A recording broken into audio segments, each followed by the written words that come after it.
La primera vez que lo vi, estaba en calzoncillos en mi cocina. Así, sin exagerar. Era domingo por la mañana, yo volvía antes de tiempo de un viaje de trabajo a Valencia, el cliente canceló la reunión del lunes y me pillé un tren de vuelta la noche anterior. Llego a casa a las 7:15, cansado, con ganas de un café y una ducha, pensando en sorprender a Laura con unos churros y una sonrisa. En vez de eso, lo que encontré fue a un tipo semidesnudo, sacando leche de la nevera como si fuera su casa. Nos miramos. El congelado, con la botella en la mano. Yo, sin decir palabra, dejando caer el abrigo al suelo, con la mente funcionando a 1000 por hora pero sin entender nada. Lo primero que pensé fue, ¿me he equivocado de piso? Pero no. Era mi casa. Mi cocina. Mi taza del Atlético de Madrid sobre la encimera. Todo estaba en su sitio, menos él. Y entonces escuché la voz de Laura desde el pasillo. Cariño, ¿has visto mi camiseta gris? La que te robé. Silencio. Ella apareció en la puerta del salón envuelta en una sábana, pelo recogido en moño, y ojos de susto total al verme ahí plantado, mochila al hombro y cara de ¿qué cojones está pasando aquí? Diego, no. No es lo que piensas. Lo de siempre. Como si no pensar fuera posible en ese momento. Ese fue el principio del fin. El instante exacto en el que mi mundo pegó un volantazo y se estampó contra un muro que no vi venir. Pero lo más jodido no fue encontrar a mi mujer con otro tío en casa. Lo peor fue lo que vino después. Las mentiras, las excusas, las revelaciones. La caída lenta y humillante de una relación que creía sólida. Y sí, me vengué. Porque uno no se traga esa traición sin escupir fuego. Pero no me adelanto. Esta historia va por partes. No reaccioné de inmediato. Me quedé parado mirando al tipo que seguía en mi cocina, ahora con la botella de leche aún en la mano, sin saber qué hacer, si irse, si hablar, si seguir existiendo. Yo tampoco sabía qué hacer. Laura, en cambio, reaccionó como si acabara de tropezarse en el salón y quisiera convencerme de que todo estaba bajo control, de que esa escena absurda tenía una explicación lógica.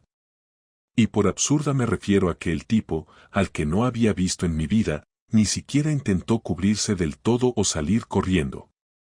Se limitó a retroceder un poco, dejó la leche en la encimera y murmuró algo parecido a perdón, sin mirarme a los ojos. Ella fue detrás de él, como protegiéndolo, como si el intruso en todo eso fuera yo. Diego, no es lo que crees, de verdad, me soltó sin vergüenza, todavía sujetándose la sábana como si eso salvara algo. ¿Y qué coño es entonces? ¿Un juego de roles? ¿Una apuesta? Le respondí sin gritar, sin moverme, solo para ver hasta dónde era capaz de llegar con su versión. Es mi primo, dijo ella, sin siquiera dudar. Esa frase me hizo reír, en serio. Me reí. Un primo en calzoncillos, sacando leche de mi nevera, a las 7:00 de la mañana, un domingo, en mi casa, con mi mujer en bata. Su cara cambió cuando vio que yo no iba a tragarme eso. El tipo, por fin, pareció entender que su presencia ahí era un problema y se fue al dormitorio sin decir nada más, como si ya no fuera asunto suyo. No dije nada más, me metí en el baño, me lavé la cara, me miré al espejo y salí. No por dignidad ni por orgullo, sino porque no tenía ni idea de cómo procesar lo que acababa de pasar. Me fui a dar una vuelta, dejé el móvil en casa, no tenía ganas de hablar con nadie, ni siquiera de revisar las llamadas, los mensajes, las redes. Lo que necesitaba era pensar, y no podía hacerlo ahí, con ella rondando, preparando excusas y buscando la forma de maquillar la traición. Estuve caminando hasta el mediodía. No sabía a dónde ir, así que acabé en el bar de siempre, el de Tony, donde jugábamos a la quiniela los domingos. Me senté, pedí una caña y un pincho de tortilla, y traté de imaginar en qué momento había empezado todo esto.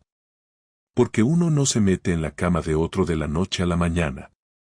Algo debía haber pasado por alto. Algo debía haber ignorado. Pensé en los últimos meses, en cómo Laura empezó a hacer más planes sin mí, en cómo de repente necesitaba espacios, en cómo los turnos nocturnos eran cada vez más frecuentes. Lo curioso es que nunca sospeché nada concreto. Simplemente pensé que estaba agobiada por el trabajo, por la rutina, que necesitaba aire. Lo acepté sin pelear. Me mantuve en mi sitio, apoyando, sin invadir, sin preguntar demasiado. Creía que darle espacio era lo correcto, y resulta que le estaba dejando espacio justo para eso, para que otro ocupara mi lugar. Regresé a casa por la tarde. Él ya no estaba. Ella estaba en el salón, sin la sábana, con ropa normal, el pelo seco y cara de funeral. Cuando me vio entrar, se levantó como si no supiera si abrazarme o pedirme perdón. No hizo ni una cosa ni la otra. Diego, por favor, siéntate. Quiero explicártelo. Explícamelo de pie, no soy tu hijo. Tragó saliva. Ni siquiera intentó seguir con lo del primo. Se llama Oscar. Nos conocimos hace unos meses. Empezamos a hablar en el hospital, luego tomamos un café, y después, ya sabes. No fue planeado. Solo pasó. ¿Solo pasó? ¿Así de simple? ¿Un día estás conmigo y al siguiente te despiertas con otro? No es así. Se detuvo, como si tuviera que medir cada palabra para que sonara menos sucia. Me sentía sola. Estabas siempre viajando o en tu mundo, y yo, no sé, me dejé llevar. Pero no es lo que tú crees. No es una relación. Fue solo una vez. La miré con una calma que ni yo sabía que tenía. Una vez. ¿Y qué hacía desayunando contigo entonces? No desayunamos juntos. Iba a irse. Me convenció de quedarse un rato más, porque tú no ibas a volver hasta mañana. ¿Y tú accediste? ¿Qué detalle? No quiero perderte, Diego. Fue un error. Lo sé. Pero tú y yo tenemos una historia. Una vida juntos. No me hables de historia. Esto no es un libro. Es mi casa, mi cama, mi cocina. Y lo metiste ahí. ¿Qué esperas que te diga? Se le llenaron los ojos de lágrimas. No sé si eran de culpa o de miedo. Pero no me importó. Me encerré en la habitación. No para llorar ni para pensar, sino para decidir. Lo primero que hice fue buscar el número de Samuel, mi abogado, y le mandé un mensaje: necesito que hablemos. Asunto urgente. Infidelidad. No me respondió de inmediato, pero sabía que lo haría. Luego fui al escritorio y abrí una carpeta donde tenía documentos importantes. Empecé a separar los que eran míos, los que iba a necesitar. DNI, nóminas, contratos, facturas. No sabía cómo iba a acabar esto, pero tenía claro que no iba a ser con una charla reconfortante en el sofá. No dormí esa noche. Ni me acosté. Me quedé en el escritorio, revisando papeles, mientras ella lloraba en silencio en el otro lado del pasillo. En ese momento no sentía pena, ni rabia, ni vergüenza. Solo vacío. Y una idea clavada en la cabeza: esto no termina aquí. No esperé mucho. El lunes por la tarde, cuando volví del trabajo, entré en casa con una calma artificial que me duró exactamente hasta que la vi sentada en el sofá con cara de víctima. En ese momento entendí que no iba a escuchar nada nuevo, que no había reflexión profunda ni arrepentimiento real, solo una serie de frases memorizadas que parecían salidas de una novela barata. Me acerqué sin quitarme el abrigo y sin dejar de mirarla, y ella, como si supiera lo que venía, se incorporó como quien se prepara para recibir una sentencia. Yo no tenía claro por dónde empezar, pero lo hice igual, con una frialdad que me sorprendió incluso a mí. Le pregunté si seguía viéndose con Oscar. Dijo que no, que desde aquel día no se habían vuelto a hablar, que fue un error y que estaba dispuesta a hacer lo que fuera por arreglar las cosas. Le dije que me importaba una mierda lo que estuviera dispuesta a hacer, que no me interesaba reconstruir algo que ya estaba podrido por dentro. No se lo esperaba. Me miró como si no me reconociera, como si de verdad pensara que después de ver a otro tipo medio desnudo en mi cocina iba a dar abrazos y pasar página. Entonces cambió de tono. Pasó del arrepentimiento al reproche en segundos, como si llevara días esperando el momento para soltar lo que tenía guardado. Me acusó de ser distante, de no estar presente, de no mostrar interés por sus cosas, de hacer mi vida y olvidarme de ella. Le dije que si tenía tantos problemas conmigo, que los hubiera dicho antes de acostarse con otro. Me llamó egoísta. Le dije que por fin lo entendía todo, que no buscaba un marido, sino un público que la aplaudiera. Me llamó manipulador. Le pregunté si eso era antes o después de abrirle las piernas al primo. Entonces se levantó y me empujó. Lo juro, me empujó. Un empujón torpe, lleno de rabia contenida, que no dolió nada pero que fue como un punto de no retorno. La agarré de los brazos y la aparté con fuerza, sin gritar, sin perder el control, pero dejándole claro que esa escena no la iba a repetir. No me hables así, me gritó, con los ojos rojos. Te hablo como a alguien que me humilló en mi propia casa. Me hablo como a alguien que me mintió a la cara y todavía tiene los cojones de buscar excusas. No mereces respeto. Y no lo vas a tener más de mi parte. No te lo mereces tú tampoco. ¿Tú crees que esto vino de la nada? ¿Crees que yo me levanté un día y decidí cagarme en mi vida porque sí? Sí, lo creo. Porque a mí nadie me obligó a ser fiel, nadie me tuvo que recordar cada día que tenía una pareja, y mucho menos necesité una polla extra para saber que estaba cansado de ti. Se quedó callada. Por primera vez en toda la conversación, se quedó sin palabras. No sé si fue por la crudeza, por la realidad o por el hecho de que no me tembló la voz al decírselo. Entonces bajó la mirada, se sentó de nuevo y empezó a hablar, pero ya no desde el ataque, sino desde la resignación. No lo planeé. No lo busqué. Me gustó cómo me miraba, cómo me hablaba. Sentí algo que contigo ya no sentía. Y me dejé llevar. Y ahora esperas comprensión. Esperas que te diga que lo entiendo, que fue solo un desliz, que podemos volver a intentarlo. Pero no lo voy a hacer. Porque tú elegiste. Y yo también. ¿Qué vas a hacer? Lo que tendría que haber hecho el mismo día que te vi con él. Irme. Separarme. Recuperar mi vida. ¿Y ya está? ¿Después de todo? ¿Así se termina todo? No se termina ahora. Se terminó cuando ese tío pisó esta casa. Lo demás es solo trámite. Ella se quedó mirando la alfombra. Yo fui a la habitación, cogí una bolsa de deporte y empecé a meter ropa sin pensar demasiado. Ella me siguió hasta el pasillo. ¿Te vas ahora? Sí. Y te aconsejo que uses bien estos días. Porque lo que viene no va a ser bonito. ¿Me vas a hacer daño? No. No como tú piensas. Pero no voy a ser tu mártir.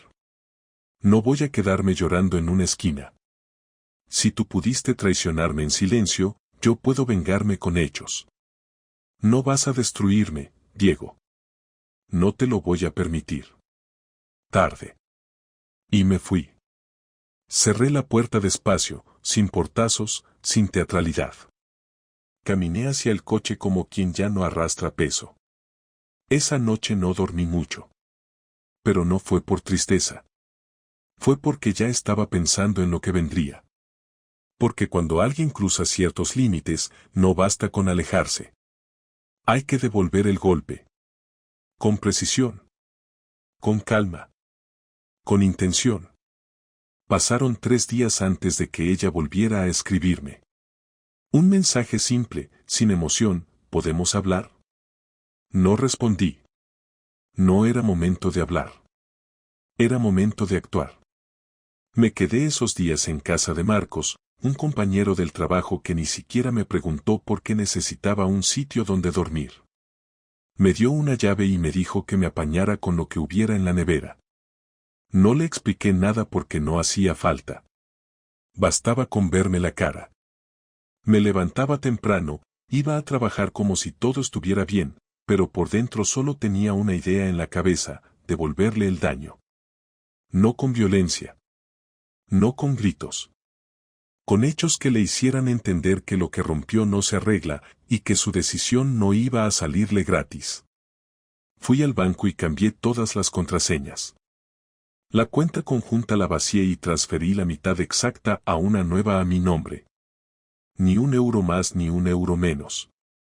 No por generoso, sino para no darle excusas legales. Llamé al abogado y le llevé toda la documentación que había preparado. Samuel me miró serio y me preguntó si quería ir por lo legal o si prefería hundirla antes de firmar. Le dije que no quería escándalos, que no necesitaba hacer el papel de víctima, pero que tampoco iba a facilitarle las cosas. Le conté lo que había pasado, con detalle, sin adornos, sin buscar compasión. Él me dijo que con la prueba de la infidelidad podíamos pelear por todo, incluso por la casa, que aunque no hubiera hijos de por medio, la ley estaba de nuestro lado. Le dije que me daba igual la casa, pero no quería que se quedara con nada que no le perteneciera. Lo siguiente fue ir al hospital donde trabajaba. No para montar un numerito, sino para hablar con alguien que sabía demasiado, su compañera de turno, Nuria. La conocía desde hacía años. Siempre me cayó bien. Me recibió en la cafetería del hospital con cara de susto. Diego, no deberías estar aquí. ¿Qué quieres? Tranquila. Solo quiero hablar. Mira, yo no sabía nada. Te lo juro. No vengo a buscar culpables. Vengo a preguntarte si sabes desde cuándo pasa. Nuria dudó. Miró a los lados y luego bajó la voz. Desde hace unos 3 meses.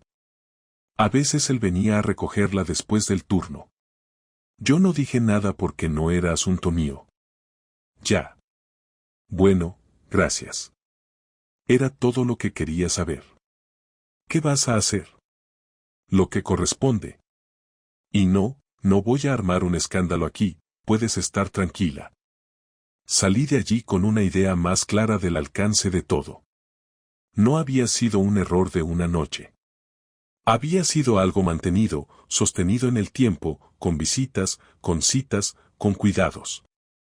Todo mientras yo dormía tranquilo creyendo que tenía una relación sólida. Volví a casa el jueves. Laura no estaba.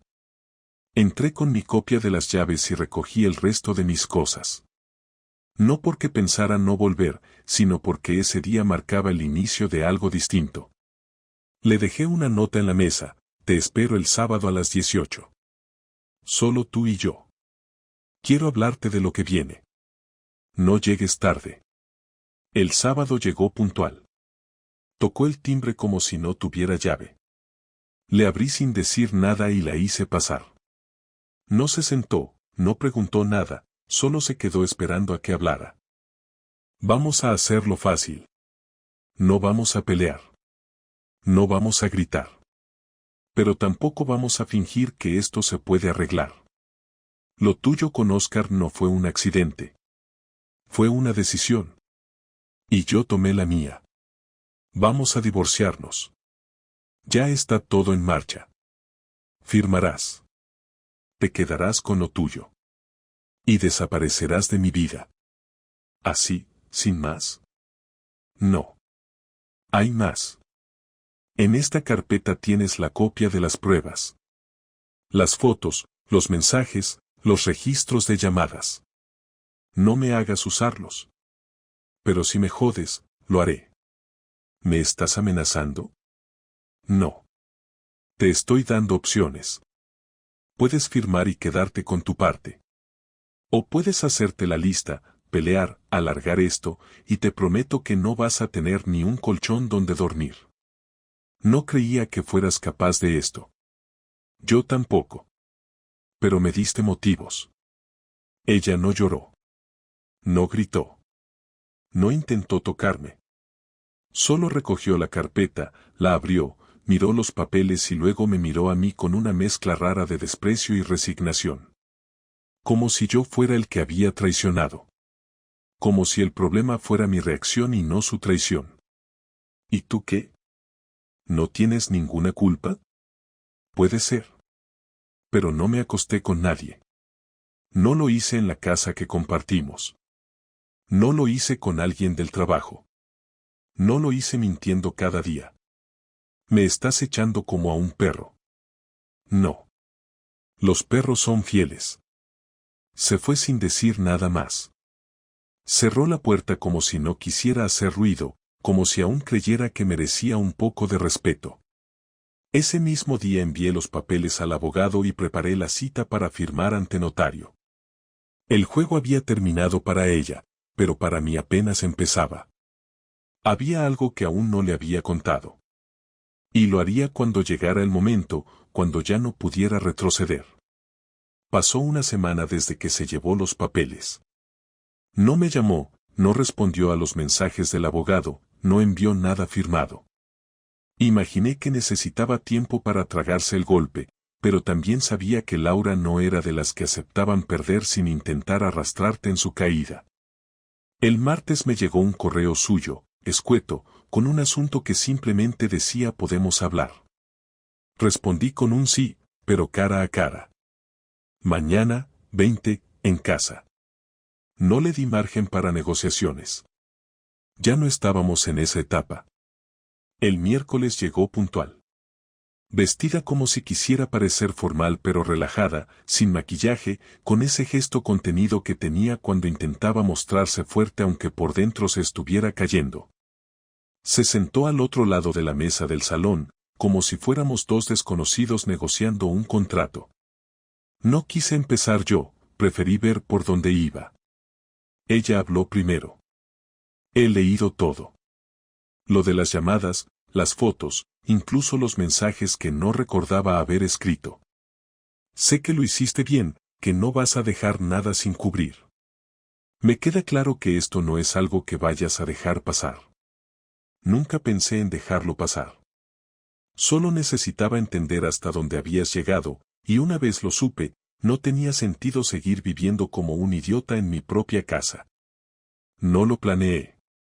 Y no estoy intentando justificarme otra vez. Lo digo porque si me preguntaras ahora si lo volvería a hacer, no sabría qué responder. No porque no me arrepienta, sino porque en ese momento sentía que era lo único que me hacía sentir viva. Tú ya no estabas. Te habías ido hace tiempo, aunque durmieras aquí. Eso no te da derecho a hacer lo que hiciste. Si te sentías sola, lo hablas. Si te sentías vacía, lo dices. Pero no metes a un tipo en casa y me dejas la dignidad en el suelo. No lo haces si realmente tienes un mínimo de respeto por lo que fuimos. Te juro que pensé muchas veces en decirte que lo nuestro ya no funcionaba, pero cuando te veía llegar, agotado, hablando de tus proyectos o de lo que habías hecho en el día, no encontraba el momento. Me sentía como una cobarde. No, Laura, no eras una cobarde. Fuiste una mentirosa. Y por mucho que ahora quieras hablar de emociones y de crisis internas, lo que hiciste fue traición, clara, directa, sucia. No hay otra palabra. ¿Qué quieres entonces? ¿Que firme y desaparezca? ¿Eso te va a hacer sentir mejor? No. No me va a hacer sentir mejor. Pero al menos sabré que cierro esta etapa sin dejar nada pendiente. Me fallaste. Me fallaste a sabiendas. Me mentiste con la tranquilidad de quien sabe que el otro no sospecha nada. Y encima lo hiciste en la misma cama donde dormíamos, en la misma cocina donde desayunábamos, como si yo ya no existiera. Así que sí, quiero que firmes. Pero también quiero que me digas ahora, sin rodeos, si volverías con él. Ella bajó la mirada. Su respiración cambió. Sabía que no era una pregunta para hacer teatro. Quería la verdad. Y no estaba dispuesto a tolerar más evasivas. No lo sé. Me ha escrito. Me ha dicho que me espera. Que me entiende. Que está dispuesto a empezar algo conmigo, pero no sé si puedo. No después de lo que pasó. Me siento sucia. Me siento perdida. Entonces no estás lista ni para estar sola ni para estar con él. Y desde luego no vas a estar conmigo. Pero quiero que sepas algo. Lo que hiciste no te define, pero sí define el tipo de final que vas a tener conmigo. Te vas a ir sin escándalos, sin insultos, pero también sin compasión. No voy a proteger tu imagen. No voy a callarme si me preguntan. No voy a cubrir tus errores. ¿Y qué vas a decir? ¿Que tu mujer te engañó y que te quedaste llorando como un crío? Voy a decir que lo diste todo por muerto antes de intentar arreglarlo. Que elegiste mentir cuando podías hablar. Que tu forma de salir del matrimonio fue la peor. Y que me hiciste un favor al mostrarme quién eras. Ella se levantó. Caminó hasta la ventana. Se quedó en silencio unos segundos y luego se giró hacia mí. Yo también tengo cosas que decir. Tú no fuiste el hombre perfecto. Me ignoraste muchos meses. Dejaste de tocarme. Dejaste de mirarme como antes. Me sentía invisible. ¿Y por eso te acostaste con otro? ¿Para sentirte vista? No. Me acosté con otro porque me cansé de esperarte. Me cansé de sentir que todo dependía de ti, de tus horarios, de tu vida. Y no es excusa. Pero tampoco voy a dejar que pongas toda la mierda sobre mí como si tú fueras un santo. No lo soy. Pero no crucé esa línea. Tú sí. Y ahora vivimos las consecuencias. Lo firmaré. Y me iré. Pero tú tampoco te vas a salvar de esto. Vas a cargar con esto toda la vida. Aunque digas que no te importa. Aunque te hagas el fuerte. Vas a recordarlo. Cada vez que confíes en alguien, vas a pensar en mí. Probablemente. Pero al menos sabré que tomé la decisión correcta. Se fue sin decir más. No hubo abrazo. No hubo lágrimas. Solo una puerta que se cerró despacio. El sonido fue seco, real. Como todo lo que pasó en esas últimas 2 semanas. Lo que vino después fue solo el eco. La última vez que la vi fue una semana después de esa conversación. Había firmado los papeles y me pidió dejar unas llaves y recoger una caja con sus cosas que había olvidado. Llegó sin maquillaje, con la cara seca, los ojos apagados, sin rastro de la mujer que fue. Nos miramos desde la puerta como 2 personas que ya no tienen nada que decirse. Le di la caja sin hablar, ella me entregó el manojo de llaves y me preguntó si necesitaba algo más. Le dije que no, que con eso ya estaba todo cerrado.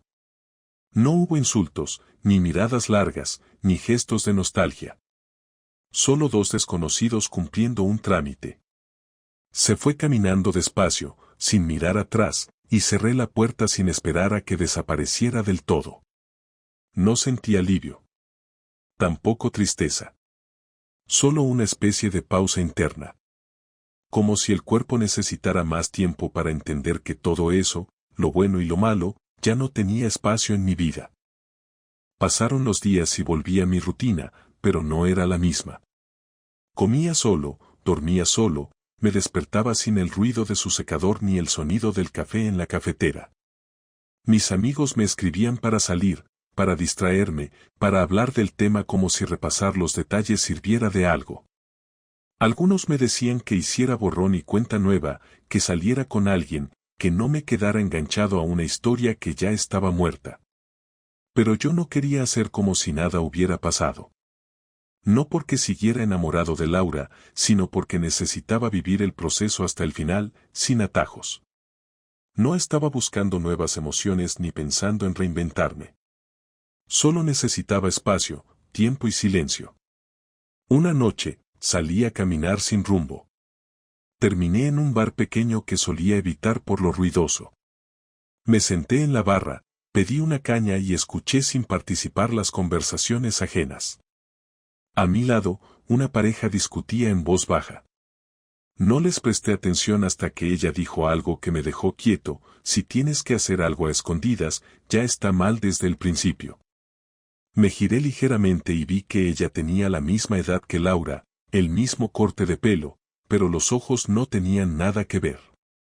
Él la miraba sin saber qué decir, como buscando una respuesta lógica a algo que no la tenía. Me terminé la cerveza, pagué y salí sin decir nada. No porque me doliera la escena, sino porque era un recordatorio de que todo se repite, que no somos tan especiales, que las historias de traición y de pérdida no son únicas. Solo cambian los nombres y los lugares. En el trabajo nadie preguntó demasiado. Mi jefe sabía que estaba pasando por algo y me dio espacio sin decirlo. Lo agradecí. Empecé a quedarme más horas, no por necesidad, sino porque era más fácil estar rodeado de datos, de informes, de cosas que se resolvían con lógica. Volver a casa era otra cosa.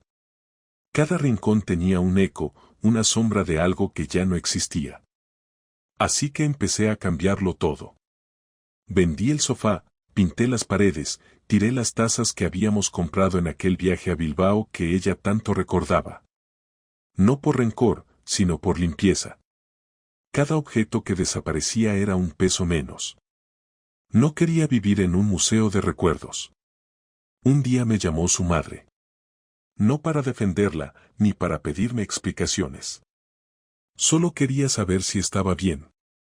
Me sorprendió, porque nuestra relación siempre fue tensa, formal, casi diplomática. Me dijo que Laura no estaba bien, que había dejado el trabajo temporalmente, que no salía mucho de casa. Le respondí que lo sentía, pero que no podía hacer nada por ella. Me agradeció que no la hubiera destrozado públicamente, que no hubiera ido al hospital a montar una escena. Me deseó lo mejor y colgó. No volví a saber de ella, ni por su madre, ni por amigos en común. Y así fue mejor. El tiempo hizo su parte. No curó nada, porque no tenía que curar, pero puso todo en su sitio. Ya no me despertaba pensando en lo que ella estaría haciendo, ni me preguntaba si se arrepentía o si había vuelto con él. Me daba igual. Lo único que me importaba era no convertirme en una versión amargada de mí mismo. Lo que pasó me jodió, sí, pero no me rompió.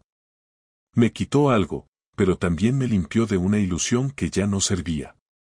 Un sábado cualquiera, mientras desayunaba solo en una cafetería, un hombre se sentó frente a mí y me pidió permiso para dejar su abrigo en la silla de al lado.